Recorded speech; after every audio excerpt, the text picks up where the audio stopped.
Hello, I'm Susanna. I am one of the co-founders of Hustle Badger. I have been doing this with Ed, who many of you may know for the last 3 years. But as I've been explaining to everyone, I'm the person who does all of the non-public facing stuff, like, making sure that we are compliant and we pay our bills and other glamorous things.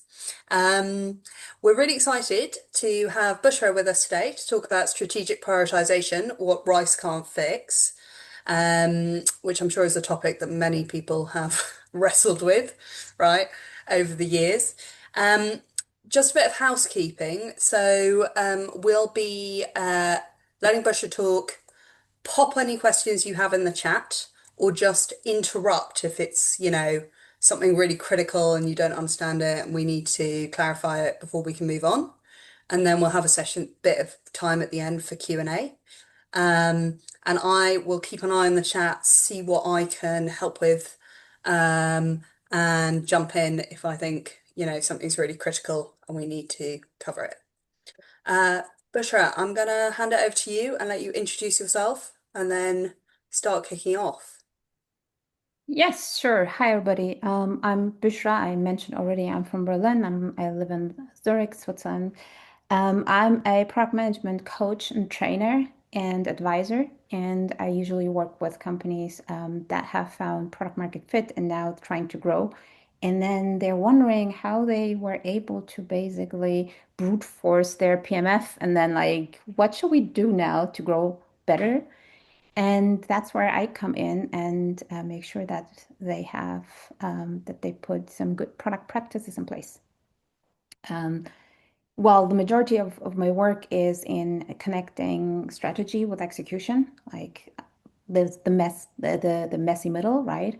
And I work with sandwich roles, like the ones that are in the middle that have a boss who's like staring at them, maybe yelling at them, I don't know. And then they have a team that they have um, to manage and make sure that they perform. And so I get in and help them um, connect the dots and make the strategy work, basically.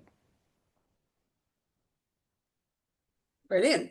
Should we kick off? Yes, let's start. So then let me share my screen then. The whole presentation today is on Miro. So let's hope that they're not going to have a major release right now. You love a Miro board. Good. Can you see my screen? Can you see Yes. me cursing, basically? Yes. Yes. And thank you, great. And it's quite a thing when you start your presentation with cursing, right? It's a damn prioritization. But I'm pretty sure many of you feel this way when you think about the backlog with 14,000 items and you look at it and you're like, oh my gosh, I don't want to touch it. And I'm not kidding. I once worked for a startup where we had 14,000 backlog items, 14000. It was a nightmare. Or next time when you have to present your roadmap, actually what you need to put on the roadmap, right? So what is the right thing that you need to put on the roadmap? And you're like, oh my God, there are so many pieces of the puzzle. I don't know if I do this, then this person will be angry and this person would be mad at me and so on and so forth, right? So this is happening on the PM side of the world.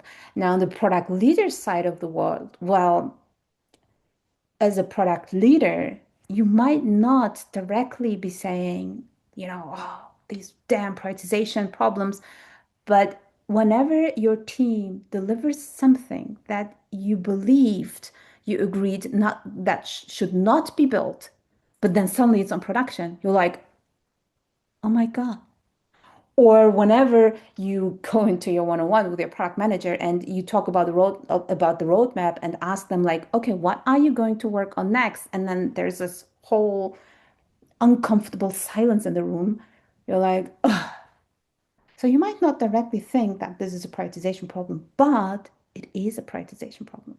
So whatever we do every day, we're dealing with prioritization problems, and we might not be aware that it is one. So yeah, some of you might naturally be cursing actually. So here's the thing. prioritization is difficult. And it's not going to become easier after this talk, I promise. Sorry. But when prioritization is painful, there's a difference because then you have a completely different problem. There's a difference between difficult, because that's the nature of the thing, and painful. So today, in the presentation, Strategic Prioritization, What Rice Can't Fix, we will talk about what prioritization really means. And here's the spoiler. Prioritization is a cascade of decisions from strategy to backlog, with lots of back and forth, with lots of ups and downs. But at the end of the day, it starts with strategy. And to show you how serious I am with this cascade thing, I mentioned this presentation is built on Miro for a reason, because it has the shape of a cascade. That's the presentation. And we will go through this cascade during the presentation. As you can see, we will start with strategy. That's the agenda, basically. Then we will continue with strategy. Then we will continue one more time with strategy. And then we will cover the question, okay, how does discovery and research fit in? And then we get on the roadmap level. So initiatives, ideas, themes, whatever. Okay, so we get on this level. And only then we go way down to the backlog. And as you can see, it is the very last line of this whole prioritization cascade, right? And roadmap is somewhere in the middle there, right?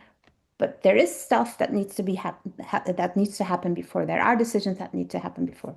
And then we will close it with a short conclusion.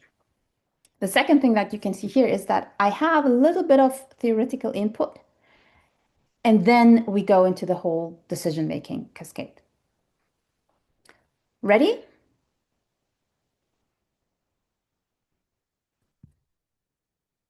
Yes.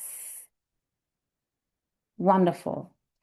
I'm very sorry to put a cliffhanger in here. I mentioned about me and who I am.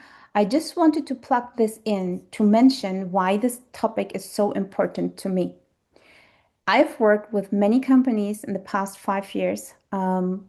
Before that, I was 10 years in hands-on in product management.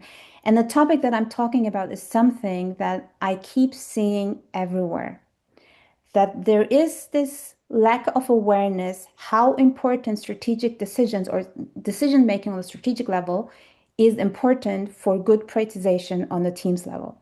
And that's why it's so important for me to basically talk about this topic and share what I've observed over the years. All right, let's start with the little piece of theory. And here's a promise. This is the first or one of the few, let's say, prioritization talks without teaching you any prioritization technique. However, I will talk a little bit about first principles. Okay, and that's the theory part. And you will see how we can even turn an easy topic like prioritization into a PhD topic, basically. Let's start with the first part. Let's talk about some first principles. When I say, what is prioritization? What I typically hear are things like, oh, we make a preference. Oh, we decide to do something instead of something. Or somebody says something like, oh, I will show you a list of topics, typically features, a list of features, and then prioritization is basically picking which feature I should build next, right? Some people maybe throw in trade-offs. We need to make trade-offs. And then I'm like, ooh, okay, we are getting in the right direction somewhere, right? But meta thinking, first principles thinking, prioritization is more than that. All of these pieces that I just mentioned are basically the outcome, in that sense even, of specific activities. And here are the main three activities that we actually do when we prioritize. It's categorization, filtering, and sorting. Very short, what is what? So categorization basically means we have a bunch of items, we put them into buckets, and we give them a headline. That's the label. And then this bucket stands for whatever that label says. And because we are cool and fancy and we use jargon, we call this cluster. So that's categorization. And whenever we get a new item, we look at it and decide which cluster that goes into. And that's it. That's easy categorization. Then filtering. Filtering is basically has the aim to reduce a bunch of items into a smaller number of items. We decide for at least one criterion, ideally multiple criteria, and then we filter all items that we get through these criteria, and all, like any item that doesn't fit to our criteria just gets ruled out. It's out. We don't look at it anymore. We filter it, right? And this way we reduce the number of items that we handle. And the last third one is sorting. That's this typical thing of creating one ordered line of items sorted by something. And this something typically is an expression of return on investment. So typically, like default is money in, money out, right? So how much money do I get for the money that I put in? But return and investment actually need to be defined specifically for the thing at hand. Like, what are we doing here? For example, if we're running experiments, then the return for any potential experiment could be the learning strength that we receive for the investment of time and money that we put in to run this experiment. Yeah, how long do we have to wait to get this piece of learning, and how strong is this piece of learning for the time that we've waited for that? Return on investment. Okay, so very meta thinking, meta level, categorize, filter, sort. You see, they are in red. So that means pay attention to where you see these words in red, because that's where I will refer back to these activities. That's the first piece of my PhD. So the second piece of the PhD for about prioritization is frameworks. All these frameworks. We have so many frameworks, and we even get into heated discussions if rice is better than ice, or is that better than pie, or whatever food abbreviation you can find and throw at it, right? At the end of the day, we can boil all of them down into 4 concepts. All of these fancy frameworks are based on 4 concepts. Again, meta thinking, right? The 4 concepts are scoring, matrices, 2 times 2 or 3 times 3, ruling out, and calculation.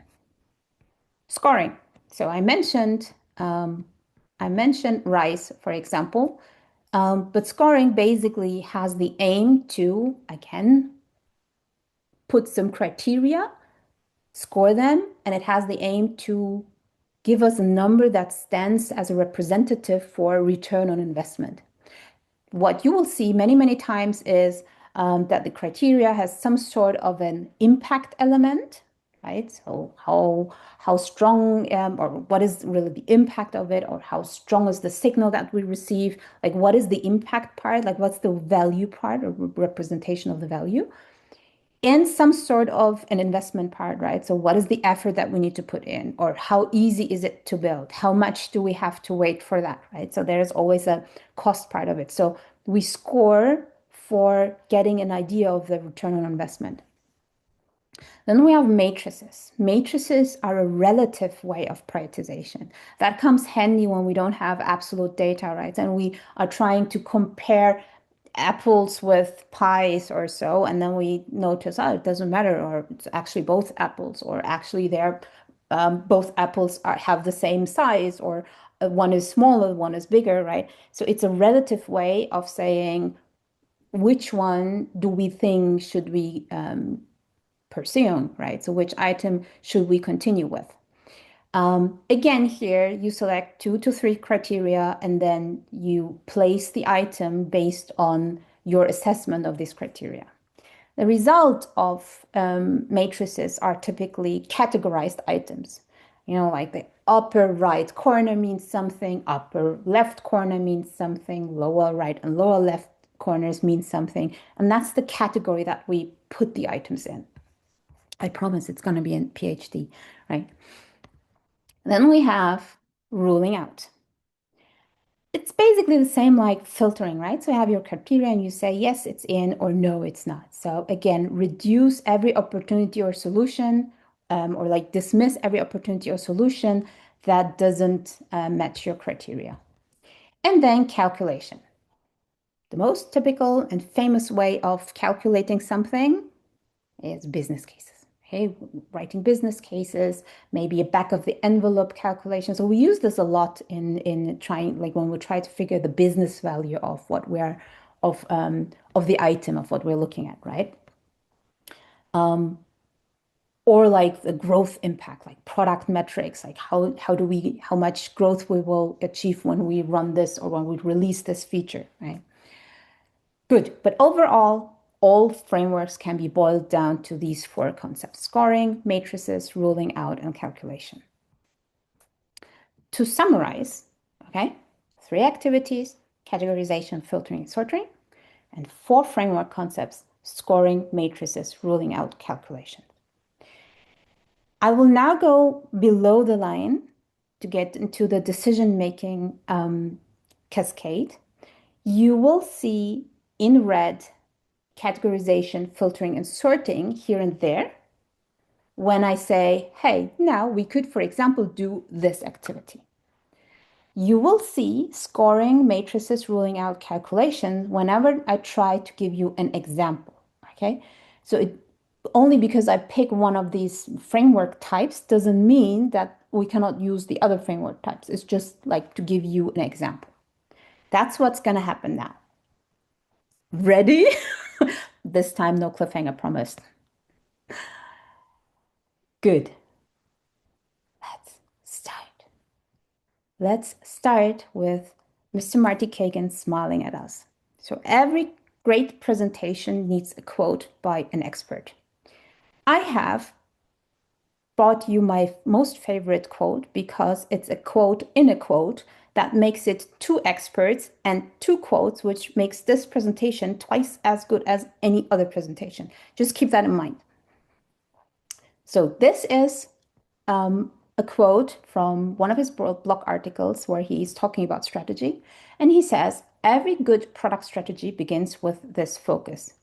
Good strategy works by focusing energy and resources on one or a very few pivotal objectives whose accomplishment will lead to a cascade of favorable outcomes. Richard Rumelt. If the leaders are not willing or able to make these choices, then the product strategy is doomed from the start. So basically, what we can see here is already that, hey, we need to make choices. We need to make choices from the very start, or the strategy, meaning the execution of the strategy, is not going to work. And the same is true for prioritization, because prioritization is part of the execution of the strategy. If we don't make choices, that means we have not prioritized what we really need and what we really want to achieve and what we want to focus on. Keeping this in mind, let's start with, as I promised, the big strategy part. Number 1, long-term strategy. What is our focus in general? So the leaders in the room, this is your duty to really make your choices, place your bets. It's a very difficult conversation. It's a very difficult decision to make, or decisions to make, as we are looking into a very, very long-term time, right? So we are talking about at least 3 years, if not 5, or maybe even 10 years. And we have to think about in which direction we even want to go, right? This is nothing like very concrete, this step or that goal next year and so on. It's more about high level, which direction we want to go. Amazon has had to decide whether they're going to launch in Switzerland or not. The strategic decision is yes, we want to enter the Swiss market. Now we have to figure out how. But that's a strategic decision on that level, right? So yes, we want to enter the Swiss market. And then they had to figure out, how do we do that? Are we going to build up warehouses in Switzerland? Or is it more like we have to make a partnership with somebody to get into the market? Switzerland, for everything here, there is either a monopoly or a duopoly. So, and if you're in retail, you have to cooperate with one of the big two retailers. Should we do that? What is the way in? What is the good way in? What is a way in with creating lots of enemies? What is a way in with creating partnerships instead, right? Like these questions, they are heavy and it's a very heavy work, but you need to make some preferences here. You have to place your bets. So what did Amazon do? They entered the Swiss market, but without building warehouses here. Instead, they decided to use the warehouses in the countries around and send the products from those countries into Switzerland. That's a strategic choice, right? To make it this way, that's a strategic choice. And instead, partner with Swiss customs, partner with the Swiss post and distribute the products this way. There's not even an Amazon.ch, so anyone who's in Switzerland needs to buy from Amazon in Germany or France or somewhere else. But these bets need to be made based on your choices, how you want to approach your vision.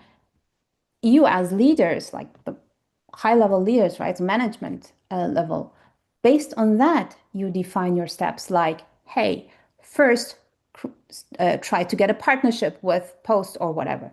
Second, if that doesn't work, think about building a warehouse. Okay, should we really build? No, let's see how we can, like, which warehouse can we partner with instead of building one so that we can ship products over there and send it within the country from there, right? So these big steps need to be planned. And that is all based on those decisions that you made. Very high level, very long-term strategy. Here, we already need to make our choices. Now you will see me moving downwards for the first time. So whenever I slide downwards, we go one level deeper in the cascade. Whenever I slide sidewards, as you just saw, we stay on the same level. Okay? And now we're moving one level down from long-term strategy to mid-term strategy, but we still stay with strategy. So what is your focus this year? It doesn't have to be this year, right? So it depends on your industry. Like if you're in healthcare, for example, like just looking at 1 year might not be enough. So your midterm might be 3 years because your long term is 10 years, for example, right? So this depends on the horizon that you typically look at. But what is your midterm focus? Here's an example. So what we want to do is filtering. We have already on a layer above made some choices, and now it's on us to start filtering. We can have lots of ideas, but it doesn't work if they don't connect to our goals above. Let's say, as an example, in our yearly, let's say our midterm is yearly, and in our yearly planning, we set 3 business objectives. Okay, 1 is grow market share, 2 is fulfill more demand, and 3 is grow revenue per customer. So, well, first of all, you will look at that and say like, but they're a bit contradicting. And I will say, yes, I chose that on purpose because that's reality, right? That's what we get. That's like we want to have it all, but that's how it works, okay? But let's say it's this. One way how you could filter now, as an example, is you could look at your themes, you could look at your business objectives and say which theme or outcomes or opportunities or initiatives, like topics, like however you work in your company, you could say, does this theme contribute to business objective number 1 and 2 or 3. In which way? I use scoring here, right? So yeah, that's the sign of scoring. You use anything else. You could write a business case and show how much it contributes to business objective 1 or 2 or 3 or whatever. Like some sort of decision making. And this way you filter. And you decide, you could say, well, business objective 1 and 2 have a higher priority. So theme A, we continue with theme A because it contributes to 1 and 2. If it doesn't contribute to 3, we don't care. You could say that, right? Or you could be even more strict and say, no, no, no, no. We only pick the theme that contributes to all business objectives. And as soon as a theme doesn't contribute to only 1 or 2 of those 3, it's out. That's maybe the only prioritization technique that will be new for you in this talk. It's called bin stack. I really like it. This is a very cruel prioritization technique. It's really ruthless. Look into it, Google it. It's really nice. But that is a way that you like another way, a very, very strict way to filter, basically. Okay. In some way, you then have picked some themes or objectives or like not objectives, but outcomes maybe, right? Or opportunities or something. And now let's move one level deeper. And we continue with strategy, as I promised you, right? But now we look at right now, the execution part. What is happening short term? What is our focus short term? Let's say you're working with OKRs on a quarterly basis. Okay, let's assume that whatever it is that is your cadence. And let's say your objectives are to create a happy customer base, grow mobile advertising, reduce time to experience the core value from your users. And now you do the same, right? So you filter again. On these levels, we filter the hell out of our list because we don't want to deal with millions of ideas. Whatever doesn't fit into our strategic decisions so far is out. We will still end up with lots of many other themes, but this reduces already what we have to handle, right? And if we're good and if we're very strict, then we might even end up with only a handful of topics. But until now, we have so far just filtered. Okay, now for those who are bored of filtering, like me, let's look what could be otherwise be doing. Okay, so we now have our filtered list of opportunities or solutions, depends on how your company works. Some companies work with opportunities, some others with solutions. We now have that. What are we going to do with that? Well, is it all?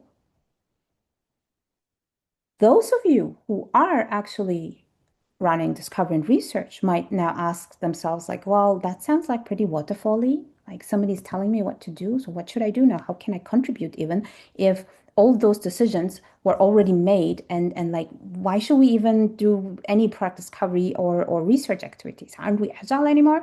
And some of you might be saying like, oh, I wished I had this question, what we should do about opportunities or solutions that come from discovery and research, because we're not doing any discovery and research at all. You guys have another problem, okay? For those who don't have this problem, you have a different problem. For all the others who are wondering now what we should do is this. We follow the same logic. We filter. For example, if you're using an opportunity solution tree, on the top here, we have a product outcome. What do you think where this product outcome should come from?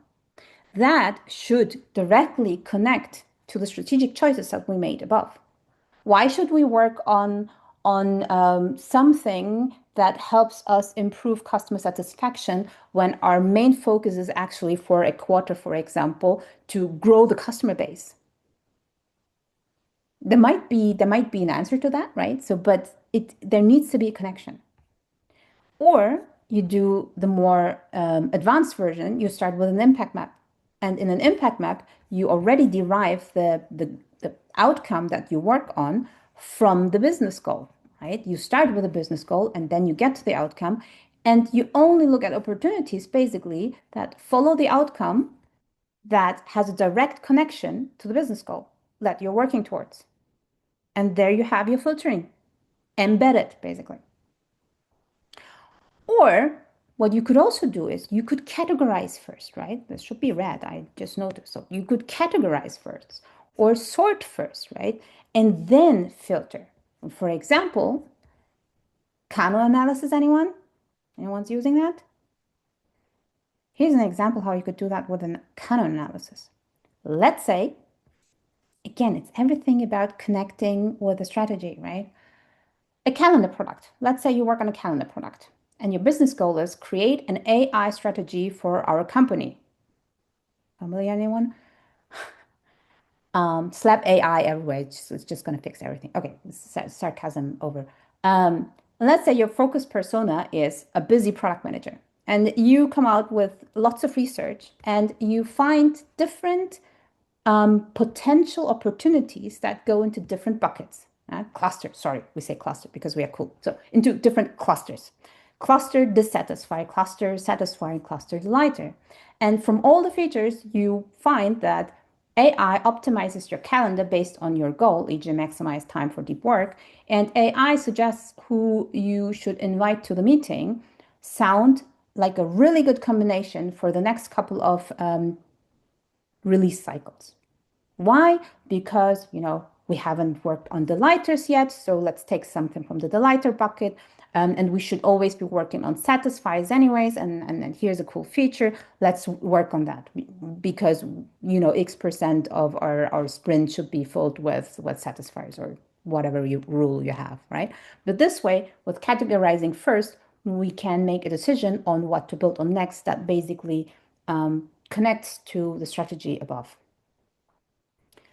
Okay, cool. What do we do now? What do we do with these? Well, we put it into this filtered list of opportunities and solutions that pay into strategy. Because we have revised it now, because now we have data, and then we can say this is in, this is out, because our data says, qualitative or quantitative data says, that pays into strategy and has lots of impact, and we should work on that. Okay, but what about the frameworks? I want frameworks because why the hell do we have this whole discussion about the ice, rice, pie frameworks or whatever frameworks out there if Büşra now says they are meaningless? Well, here's the thing. I don't say it's meaningless. I just say use whatever you prefer. I don't care. That's what I say. The discussion is not about the framework, which framework is best. The discussion should be about which decisions should we have made up to now, right? And zooming out, as you can see, now that we're on the which framework should we use discussions, we have already made lots of strategic decisions here and even done some discovering research, right? And now, okay, let's discuss frameworks. Which one should we use? That's preference. And here is an overview of different prioritization frameworks that help you with different activities when you're prioritizing, right? They also help with other activities, but they have their strength in one or two of those activities. Pick whatever you prefer. I don't care. The main point of all these frameworks are that they help you assess impact. And another word for impact is value. Okay, so we could actually say here impact equals value. That's what we're looking for. We are trying to create value. And then let's do a matrix. In many matrices, we have some sort of an impact assessment, right? So it's either impact or it's importance or how much business value versus customer value do we get, whatever. And we have high impact stuff, we have low impact stuff, and I tell you, I don't care about the low impact stuff. Like, why should we spend any time on little things that don't create any impact other than its political reasons, right? Or like some cleanups that need to be done and so on. Okay, fair. But other than that, a new feature, great. It's maybe gonna help us convert 10 out of 1,000 customers versus a new feature that's going to help us convert 100 out of 1,000 customers. You know what I'm saying? Cool. So I don't care about low impact stuff, right? So, and then the horizontal line, pick whatever you want. Is it effort? Is it evidence? Is it time we are waiting for the learning impact? Whatever. So whatever it is, I don't care. So now what I do care is now that we know we have picked high impact stuff, I will ask you, do we really know? Do we really know that this thing that we think that's going to have high impact, really going to have high impact? Check your confidence, because prioritization is more about impact and confidence through evidence than about any score. Okay, fuck the scores. Who needs scores? Nobody needs scores. Having said that, I have an example with a scoring system, but without the scores, as you can see.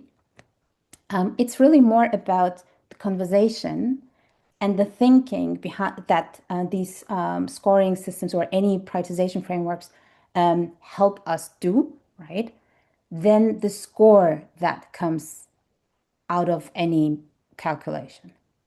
So for example, with ICE scoring, how could this look like? Well, we think the impact of this thing, however you define impact, you have to define impact. Nobody's going to define impact, right? So that's what you have to define in your team. What does it mean, impact? Okay. So let's say we think this item, this idea is going to have an impact of 8, whatever 8 stands for. You have to define that too. But we are really not certain about it. It sounds pretty easy to build. I would say, well, I don't care if it's easy to build or not. If you think it might have high positive impact, well, it might also have high negative impact, right? Check it. You have no clue. You're guessing. Check it if it's really gonna have high impact or not.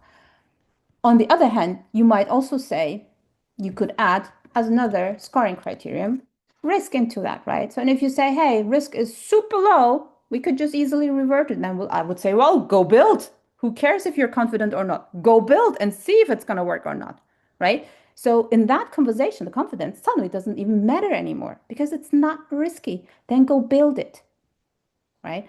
So these systems, these frameworks are good for a discussion. But what they are not is where this idea came from. Because let me zoom out again. This idea came from making strategic decisions here that basically reduced your creativity field. Well, that sounds negative. More like that gave you some creative constraints so that you don't think about the world, right? But more like about a continent maybe, or a country. Okay, so how do you assess confidence? There are two ways. One is you use an existing framework. I love Itamar Gilad's confidence meter. I'm still using it like for anything. I have side businesses myself, and every now and then I do some discovery on some ideas that I have, and I myself use the confidence meter as well.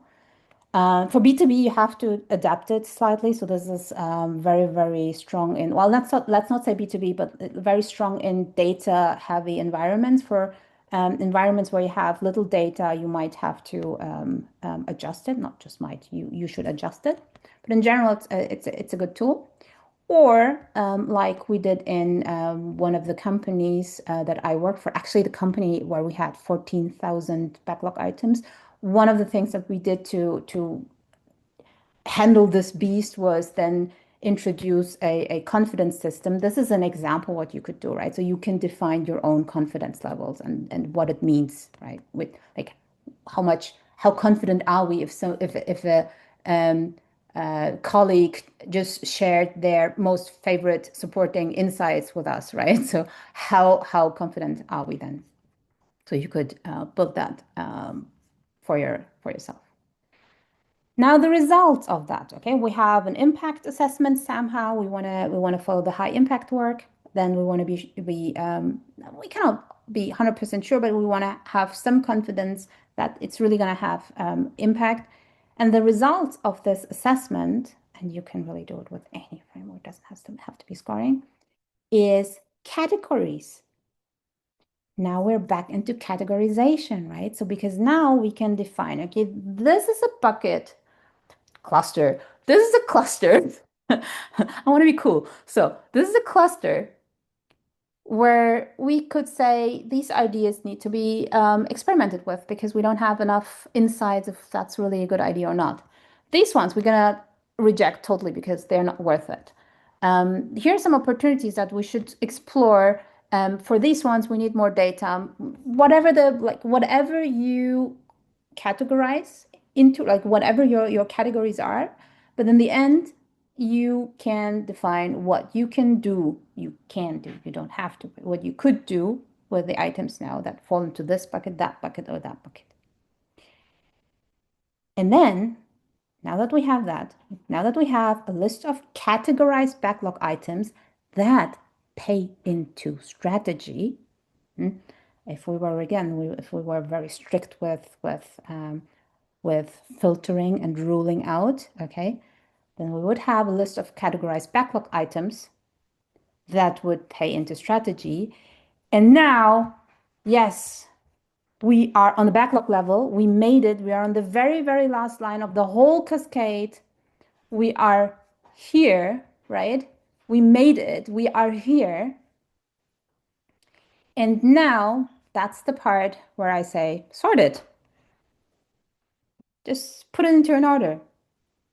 And then, decide which will be executed. And this sounds so easy. And I also like when I work with teams and coach them and all of that, the typical question is, yeah, this is so easy when you say it, but there are so many things that we have to consider. Like I cannot just build what we think is right. And you're right, I say, because that's where I say now, well, backlog prioritization is somewhat of an art. And here and now, like, throw everything out of the window. You don't need frameworks. You don't need a coach telling you how to do it or whatever. You look into your very own situation and you consider the input that you have. Okay, there might be politics. Okay, there might be politics, and you might have to be satisfying specific stakeholders. That's one. Yeah, it might be a situation where you just have to put something in for them. You might need to work on tech debt. You might need to look into the balance of how much delivery versus discovery is planned in. Yeah, so for discovery work, we sometimes have to build something. So maybe there's something that we have to build, A/B tests, for example, right? Maybe there's a deadline, GDPR. Does anyone remember GDPR? That was nightmare, right? So maybe there's a deadline that you have to meet, and then you have to throw everything out of the window. Maybe you're working at Google and you've got code red. Yeah. So you don't know, I don't know. So you just put everything in and then you ask yourself, what does your intuition say? And that's okay because here we're in the art part of things, right? And then you put something together and just blend it. Just blend it, just do it, and then it's gonna be fine. Like iterate on it. You can never make everybody happy in the room, right? So there will be people who will be pissed off. Like, why isn't my wish on the list? Why are you still not working on that? Yeah, you can't you cannot control it. Okay, people will be pissed off. It's fine. Cool. We made it. We made it all the way down. All started from strategy, continued with strategy, continued with strategy, blended some discovery and research, looked into roadmaps and the backlog level.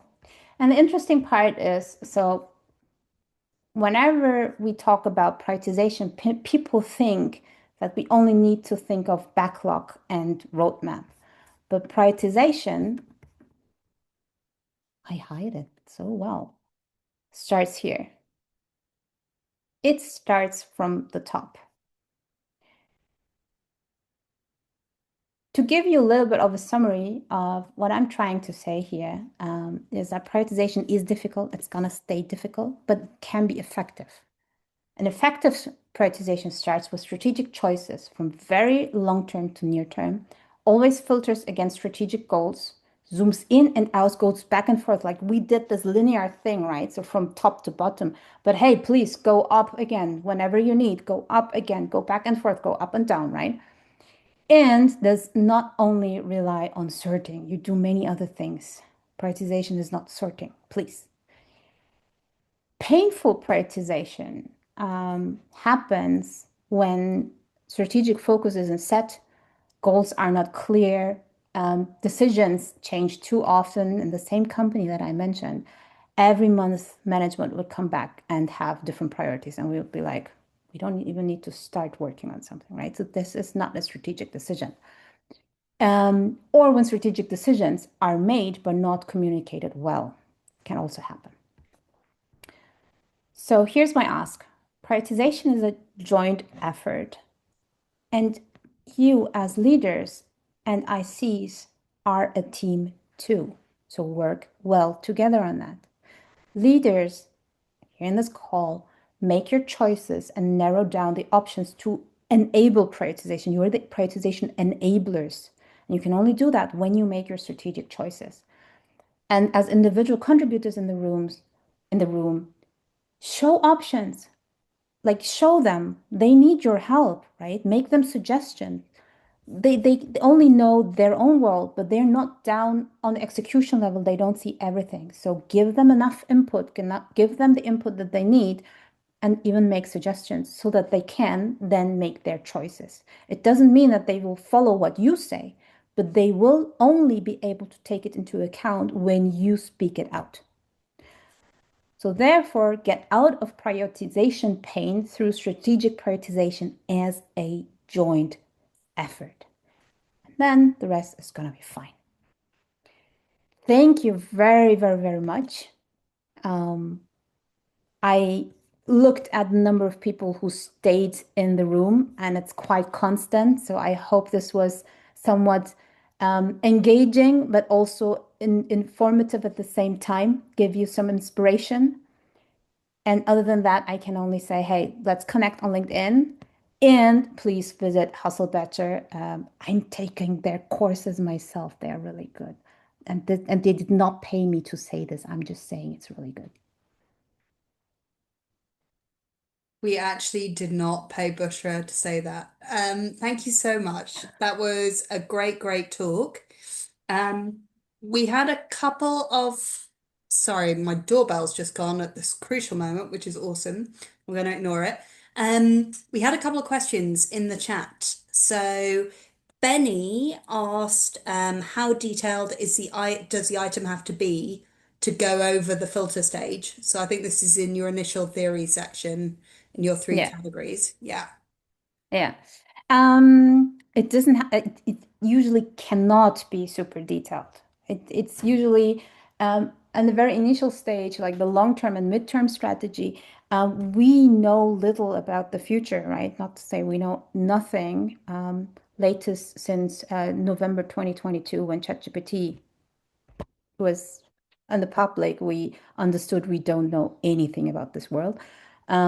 So therefore, like you cannot make it super detailed, but what you should know is how does the topics that we're looking at, like on the management level, how do the topics that we're looking at, target group, channels, location, right? So the market that we are looking into, the industry that we want to position in, the positioning that we're thinking about, how do they play well together? If like, do they play well together, right?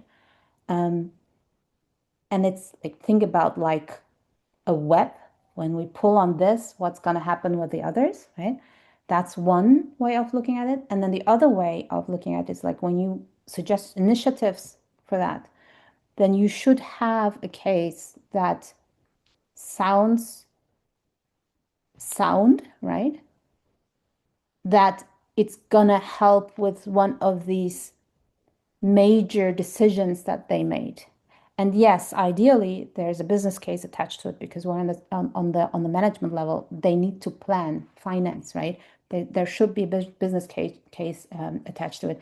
I'm not a big believer in business cases. I have seen so many fake business cases, but they will expect it from you. So make sure that your assumptions are solid in the business case. They will want to have some coherent actions from you. They will want to hear like, how are you going to execute on this? Like, why should we consider this? How are you going to execute on this? What is it that we will like? What's the gain on the higher company level in the direction that we're going? That we will have from this initiative. How will it help us go in the right direction? Like you should have some details, but you will not be able to give them an answer on which features to build, right? Because that's on that level too big, and they don't want to know usually. So again, depends, right? When you work at a startup, then the horizons are way shorter, and they do want to know, and they do consider the feature level. But like as I mentioned, I usually come in after PMF, and they're typically it's like, tell me what it's about, but not necessarily about the features kind of thing. Does that answer your question, Benny? Yes, thumbs up. Got a question. Is this going to be recorded and made available on YouTube? I can answer this one. Yes, it will. And I'll send you all an email as well with a link to the recording. Um, we had another sort of comment from Zach. I don't know if Zach's on the call and wants to make it himself. But yeah, he was saying this all feels like it's another way of saying, let's go back to the brief, i.e., let's get back to the problem we're trying to solve from traditional marketing briefs. So it's about continuously bringing people back to that focus. Where is the question? It's not a question, it's a comment from Zach. Uh, Um, okay, got one from Manuel. Will the Miro link be shared as well? I don't open up the Miro link, but I'm happy to download the backup, the presentation as a backup, and you can upload it in your own Miro space. Okay, cool.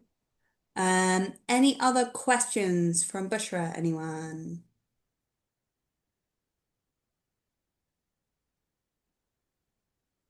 Well, it looks like you explained things so well that Or everybody. I confused everybody. Or the rest is like, nah, not applicable. I don't think so. Everyone's still on the call and lots of people saying nice things. Any more? All right. Well, in that case, I'm just going to say thank you very much. That was absolutely fabulous. Loved the structure. It was so meta. It was great.